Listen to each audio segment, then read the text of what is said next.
văzut că vă uitați la Foxy, așa că o să vă dau codurile ei. Codul pentru pantalonii lui Foxy este 65 26 54 5067.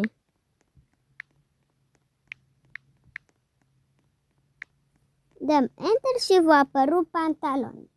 Acum, codul pentru bluza lui Foxy este 1116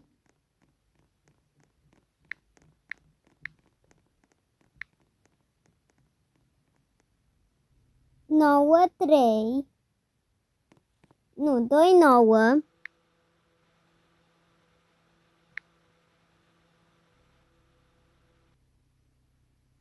31210.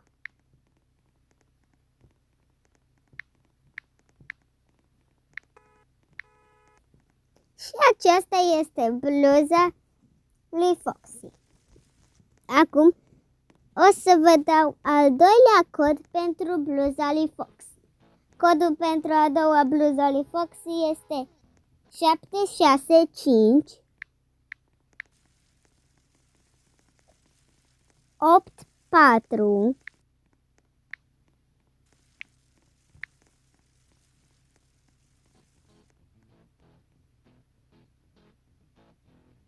35